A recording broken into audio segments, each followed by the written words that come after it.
Le grand problème qu'on a aujourd'hui dans notre jeunesse, c'est qu'ils ne pensent jamais aux conséquences des péchés. Et je m'adresse ici à nos petits frères, collégiens, lycéens. Écoutez attentivement ce que j'ai à vous dire, s'il vous plaît. Il y en a beaucoup parmi vous qui entendent, quand ils essayent de rester droit et de ne pas aller dans la mauvaise direction, ils entendent « Ah, t'es un bouffon !» Vas-y, lui, laisse tomber, c'est même pas un mec, c'est une fille. Qu'est-ce que tu lui demandes de sortir le soir? C'est très bien, lui, c'est la prison, Alcatraz.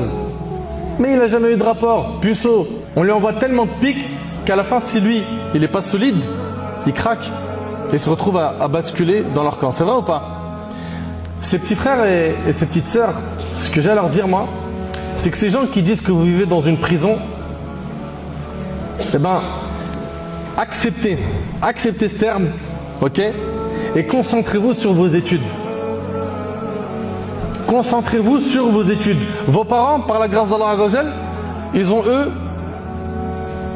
mâché le boulot pour vous. C'est-à-dire quoi? Toi, tu n'as pas à aller travailler pour payer le loyer, l'électricité, n'est-ce pas? L'eau, les vêtements. Ton père, ta mère, ils s'occupent de tout. Ton repas, il est prêt. Quand tu as besoin de quelque chose, par la grâce d'Allah, aujourd'hui, tu l'as facilement. Et j'en parlais avec certains de mes amis, je leur disais, je crois que c'était hier, je leur disais, moi quand j'étais jeune, aujourd'hui j'ai 40 ans, quand j'étais jeune, quand j'étais au collège, Wallahi l'azim, je le jure par Allah, qu'on avait le droit à un seul survêtement par an. Mon père, il n'avait pas les moyens. Et moi, pour moi, c'était un kiff. Je me rappelle quand j'allais avec lui à Gosport, c'était un Eid.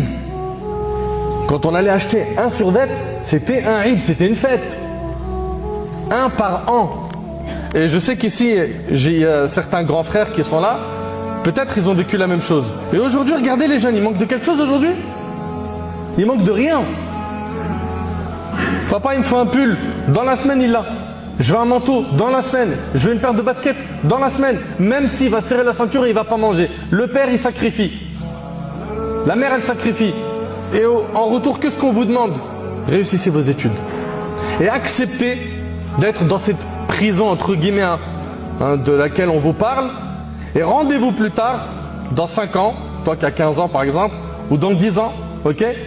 Et après que tu auras ton diplôme, Inch'Allah, et que tu auras ton premier job, tu es bien, tu es stable, tu as ton logement, etc., tu commences à fonder une famille, regarde ceux qui te parlaient de prison, si eux, ils ne sont pas dans la vraie prison.